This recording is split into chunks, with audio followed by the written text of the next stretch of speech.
All right, that's your advice. Four of Pentacles. It's time to go big or go home, Virgo. That's kind of the message here. But I get it. I absolutely understand it now.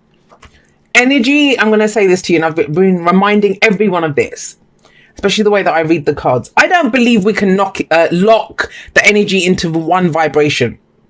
One of the reasons I don't read reversals, because I think it's our choices that reverse the energy of that card, or, you know, whether we go with it. And I'm not saying there's anything wrong with reversals. There's times in my life, there's still times in my life that I will use reversals when they're needed. But we decide whether it's the highest vibration of that energy we're going to use or the lowest. And there's no wrong choice. Sometimes you need to go delve into the deeper, darker places. So I'm saying that because I'm going to read this in two different ways. The Knight of Pentacles he's the most hardworking knight. Your energy, this is the card for Virgo, it's Virgo energy. He shows up, he gets it done. He's the perfectionist. He's going to make sure that each step of that job or whatever he's trying to achieve, he gets it right. He gets it right. He's like, right, next step, have I done this right? Let me make sure all the I's are dotted, all the T's are crossed. Is this done? Done? Great, let's move on to the next step. So he's very methodical in the way that he works. But in that one step at a time, you know, staying true to the course, showing up every day, he gets the job done. And I always think he's the most reliable of the knights. The rest of them will get a new idea and run off, or something else inspires them, or they have a dream and they kind of lollygag around. But he gets it done. He's going to show up and do it. That's great. The darker side of the Knight of Pentacles is that he can hesitate unnecessarily. Why? Because he doesn't see the plan. He's like, I need a perfect plan before I can act on this. And sometimes the plan, it's going to pan out when you take that next step. So if you take that next step. So I always feel like the Knight of Pentacles needs to trust himself more, trust that he can bring that work ethic to any situation. He's going to make it happen. That there won't always be a perfect plan. And he doesn't always need the approval. Sometimes the Knight of Pentacles come when we're trying something new. That shows up with the Ace of Swords there. When we're kind of going in a different direction. So we're kind of feeling our way. We're learning something new. We're going in, you know, we're creating something new. And it's okay to stumble. It's okay to make mistakes. It's okay to be unsure of yourself because you're going in a different direction. It's not something that you're used to. Now, there's that energy, and then we have the High Priestess with the Knight of Pentacles. Now, what's her thing? She is the keeper of all secrets, the keeper of all knowledge. She has access to the ethereal realms, you know, the tarot and all of this other, all the spiritual kind of knowledge that we have. The Akashic records, the collective unconscious knowledge that we're all tapped into. She knows all of that. So when she shows up in your reading, she's telling you, you know which direction to put your effort into. You know where to go.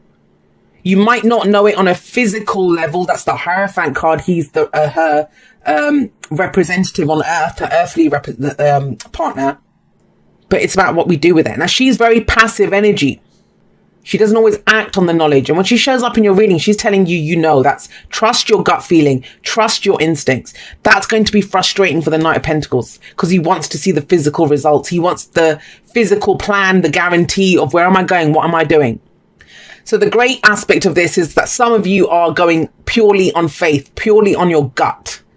You're still going, you're going slowly, but you're doing it purely on what you know, on what your faith is telling you, on what your instinct is telling you. Your intuition is key at this time. But others of you, you know that you could go faster. You know that, you just on that gut feeling, but you're not trusting it because you're thinking, well, it's not being shown to me. So it's going to be on that spectrum. Some of you are going to fall at the more kind of, I don't know what to do realm. And other people are going to be like, well, screw it. I kind of know it. I don't see it, but I'm just going to go give it a go. Now, interesting that the Wheel of Fortune comes up. Actually, hang on a second. Before I get to the Wheel of Fortune, let's talk about the Tower. I understand why you'd hesitate because you've had bloody shit crashing down around you for a while now. The Tower's coming up in the past. It's the foundation. Last week, last month, last year, it might be a series of Tower moments, that have been reverberating through your life.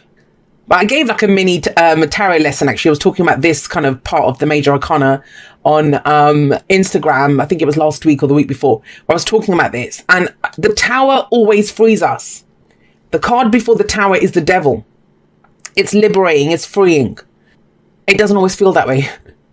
It's like you might be kind of, even though you're bound up but it can feel like free falling, right? We're being pushed out of an aeroplane. Yeah, we're free, but it's that kind of thing of, what? No, I was okay in that aeroplane. You know, that kind of energy. So the Tower frees us, but it's where we're starting from scratch. Something that you might have relied on, a relationship, your way of thinking, this can be an epiphany, an awakening. It's gone. Whatever that security was that you had, so maybe something that you worked very hard on, that you built, it's fallen apart. Now, the great news about this is that you are moving in another direction now. You have an idea, even at a very base level, you have an idea of which way to go. But it's okay to hesitate. You would, right? If you spent time working and building something before and it's smashed down around you, of course you're going to hesitate. It's okay to own that. There's no judgment here. But it's always owning where we are. Owning where we are. Looking at our motives for where we are. Why am I being this way? Okay, I understand it's because of this. Now you have the Wheel of Fortune coming up at the heart of your reading. Love this card. Love it. It's about fate. But what is fate? It's those things that happen to us in our life, right? The people that show up or the losses that we experience. This can be a loss. Whatever it is, we don't have control over that, over the thing that happens outside of us, the physical. But we do have control over how we choose to experience that, what we choose to do with that. Now, the Wheel of Fortune can talk about a second chance at something. And in which case, think about that. You're hesitating, you're going slowly, you're trying to make this work.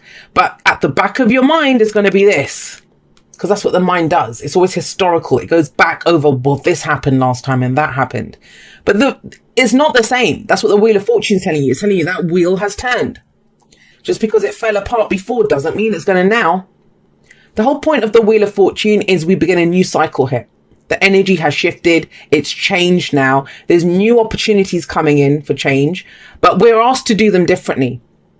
We're asked to, come forward and take advantage of those opportunities in a different way. We've already had one go at this cycle. We learned whatever we needed to learn from that. And I do see the Knight of Pentacles as a student sometimes, even the Page of Pentacles as a student. But now you know from that. So it's like, all right, I'm going to do this differently. If you keep doing what you did, you're going to keep getting what you got. So this card encourages us that, hey, you can have another shot at this. Doesn't have to be the exact same situation. Different person, different job, different whatever it is, different dream that you're pursuing now. But you're going to do it in a different way. Now, the thing that can be disconcerting for earth signs, trust me, I know, is that unless it's right in front of us, unless we can see, feel, touch it, it doesn't exist, right? Sometimes the whole thing of it being an idea or just a feeling, that's not enough. It's like, how does that translate into the physical? How does it translate into the physical? You translate it into the physical. You bring the earth energy. I have people say something, Libras say it to me all the time as well, that, I need balance. And I'm like, you are the balance. You are the balance. So as the earth energy, you bring that kind of groundedness and that earthy, beautiful energy. Earth energy is seen as the slowest energy because it's solid, it's real. Thoughts can be fleeting, emotions can be fleeting. That inspiration comes up from nowhere. And yet to build something, to physically build it, that takes time. But you guys can do it. Now, of all of this, and we're being told, the time is now. Go take this opportunity or go create the opportunity. And what is an opportunity? It's a doorway that is presented to us. But first of all, we have to notice it. We have to notice the doorway and then we have to walk through it. There's a card actually in the Wisdom of the Oracle, that's Treasure Island. And it says, you can see the map, you can have the map, even if you know where X marks the spot, but you still need to go and identify where the X is, dig it up and then pull out the treasure, right? And that's what you're being called to do now. But how are you going to do it? It's the how. Ace of Swords in the present. This makes sense. The cycles run from the aces to the tens, right? So we've got the ace is the beginning and it always begins with us. It's an opportunity for a new beginning. So the Ace of Cups, how I feel. Ace of Pentacles, what's the potential I see here in this to grow this? Ace of Wands, what inspires me? What am I looking to create? The Ace of Swords is what is my truth. And that truth has been hard fought for. Because the 10 of Swords, the cycles run from the Ace to the 10, like I said. And so we're starting again, but the 10 of Swords just happened before this. Getting stabbed in the back, being left in the dirt with 10 swords in your back. That can leave a nasty aftertaste, right? If you've gone through something very difficult, and you have, the Tower says that. But this is where we get a new truth out of it.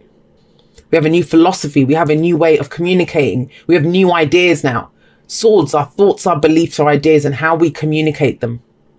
And I want to say this, it does feel like you're taking steps towards building this. And this is one of those readings that I feel like is like, keep going, Virgo. Because the slower you go, the more it's hard to kind of pick up the momentum then, right? If we keep going, if we're using the momentum of what we're doing, it's going to go faster, not slower. But this kind of feels like a kind of slowing down. So you're being reminded, have a look at what you believe. What are the ideas? What's the information that you need? This is the victory card. And the victory of this, even though some of you might feel like you've had a disaster or you've had a loss or something, there is a victory out of it. And the victory is giving you fresh ideas. It's giving you a new truth. It's giving you a new sword of truth. Go out there and use that sword now. Take that out into the world. Communicate in that way. Talk about your ideas. Because she keeps things hidden and secret. Some of you might be literally, and I don't usually talk about, the mundane representations of this energy, because you can apply them in any way you want. Sometimes it's going to be working on something in secret, and it's kind of saying, hey, the time is now. Let's go take it out there. Let's go talk about this now. Let's go act on this. And if you can identify what your sword of truth is, if you can grab that sword and say, this is my truth. This, I'm going to go forward. These are the ideas that I have. This is what I need to know. This is, all of that stuff. It leads to this, Ten of Pentacles. Beautiful energy. Ten of Pentacles, it's our legacy. It's what we are committed to. It's what we show up every day and get done. It's why he shows up every day and gets it done. I see the Ten of Pentacles as the oak tree. That mighty oak tree that has stood there for hundreds of years. That's no one's taking it down. And to have that oak tree, it all starts off with a seed and our commitment to grow it until it becomes this. So a lot of you are now figuring out, well, if I believe this now, think about it. If I believe this now, if I have a new truth, then maybe my path has changed. Maybe the things I want to work on have changed. Maybe I want a family, or how I want to support other people has changed. Something has changed. Wheel of Fortune above this. What does it mean for you? What does it mean for your path? What does it mean for your legacy? And it's the commitment to get it done. It's long-term security and stability, the Ten of Pentacles. So amazing, right? Except why is your advice the Four of Pentacles? That's why I feel like you are kind of going, there is still a fear here. And it's implied more because of that. There's almost like a Ten of Swords kind of shadow hanging over this. Not just because of the Ace of Swords is there, but yeah. And I know what the Tower comes up, because it's something massive that went down. Some massive loss that you had. Some massive awakening or epiphany or something. The rug got pulled out from under your feet. Something has shifted, majorly shifted.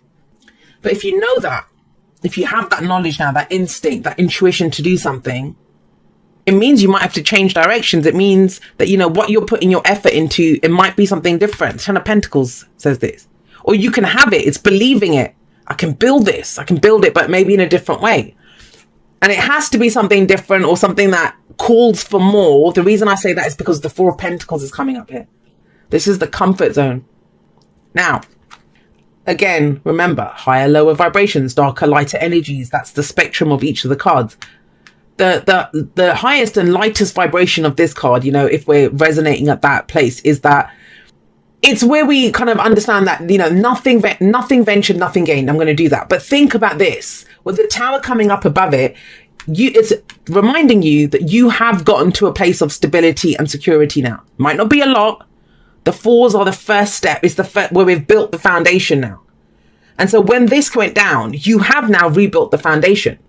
So it is affirming that. That is the lightest and the most positive use of that energy, is that, look, you've got a level of security. Might not be a lot, but you've got it there. And, it's something that you treasure. It's valuable to you. It's good to know what's valuable to you because you hold on to it. However, if this little elf, if she just sits there or hangs there holding on to these Four Pentacles, how can she get more pentacles? How can she have 5, 6, 7, or let alone 10 pentacles if she's all tied up with what she has here? Now, there's two ways of looking at this. Number one, if you've only reached this level of stability and security, if you just need to do maintenance for a little while, that's okay. That's okay with the Four of Pentacles. It doesn't mean we always have to go smashing down boundaries and comfort zones. There is an opportunity to do it now. But if you think I need to maintain where I am for a little bit, then don't put too much pressure on yourself. Just keep going slowly. Just keep going based on, I'm going to keep doing this right now. Don't put pressure on yourself to go further. That's not the case for all of you though. And not even for the most of you. I think that's for a few of you. The rest of you, you want this, you see how what it can become. In which case the Four of Pentacles is saying, look, it's going to make you feel vulnerable. It's going to make you feel vulnerable because this happened in the past. But unless we go and spend those pentacles, invest them, do something with them, nothing will change. You won't lose what you have. You won't lose what you have. It does reassure you of that. But it says, if you want more, then we must risk this security, stability that we've got. Go forward with our new truth, our new beliefs. Put this out into the open. Because remember, she keeps everything hidden.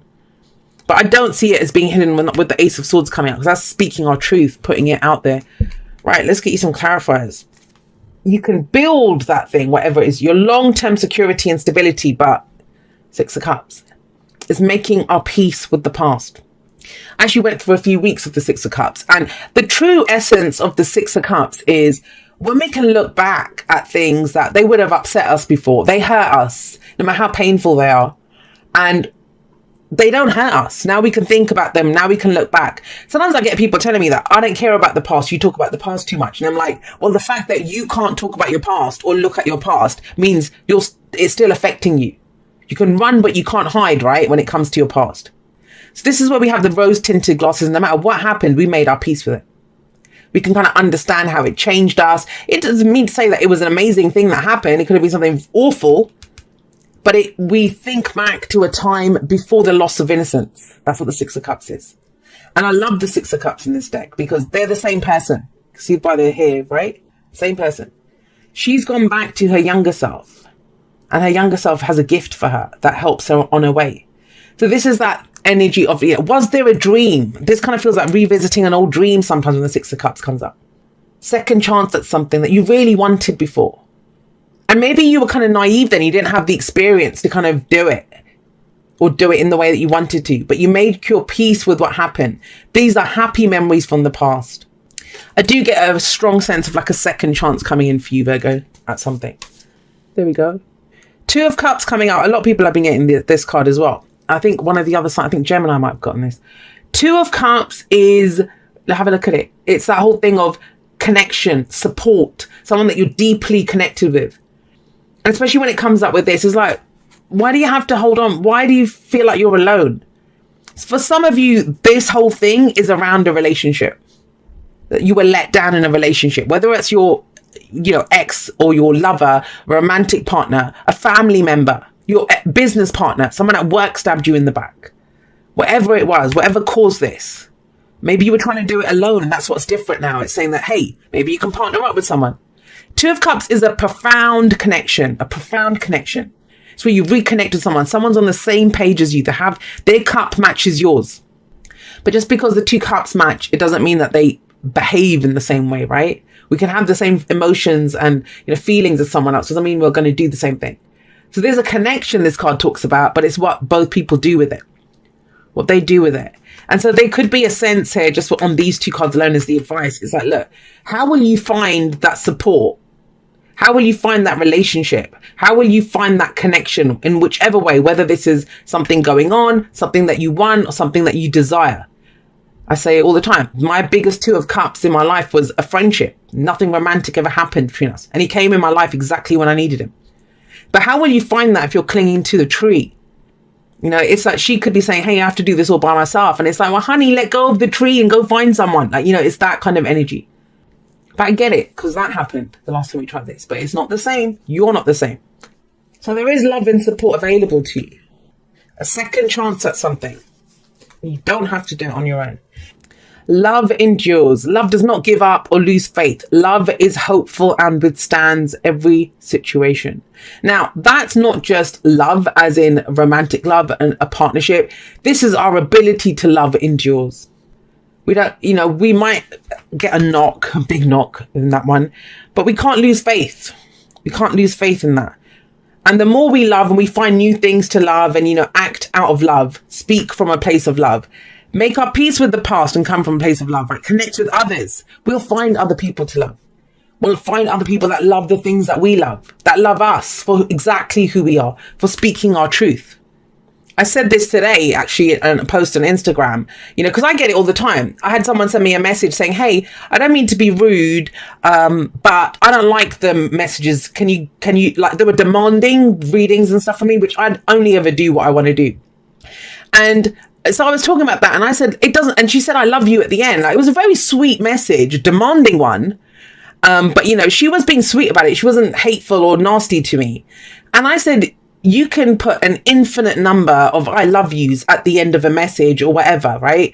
But if you're saying, you know, do this, I love you, then what you're saying is I will love you when you change. If you do what I want you to do, then I will love you. That's not love.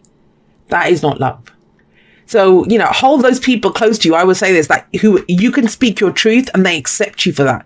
And they don't put up with it. They love you because of who you are, not despite who you are. That's what love is. There we go. Ooh, I love it. You guys got the fates. And I always see this card as like the star card. It's that new beginning, the hope that comes from a new beginning. What is number 17? The tower's number 16. So it is like the star. It comes in after this. So let's be clear on something.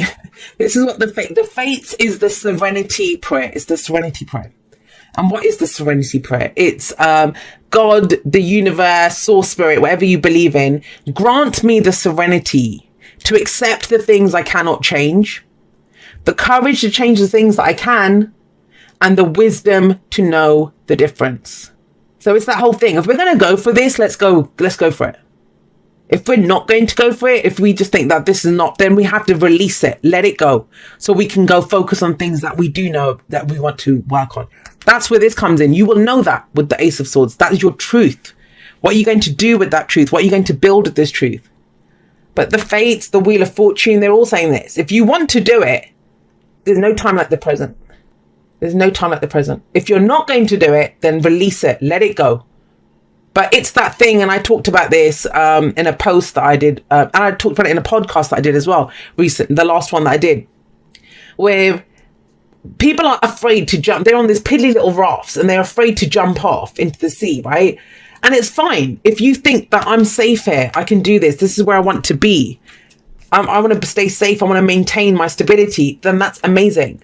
But it's where we're not enjoying our raft, and we're kind of longing for something outside of there. And that will drive you nuts. It will drive you nuts. So either we enjoy where we are and accept it and just ignore the view for a little bit, or we just say, right, the raft, it's been great, but I'm off to go do something else. But it's when we have one foot in both places, right? It's maddening. And that's what this says.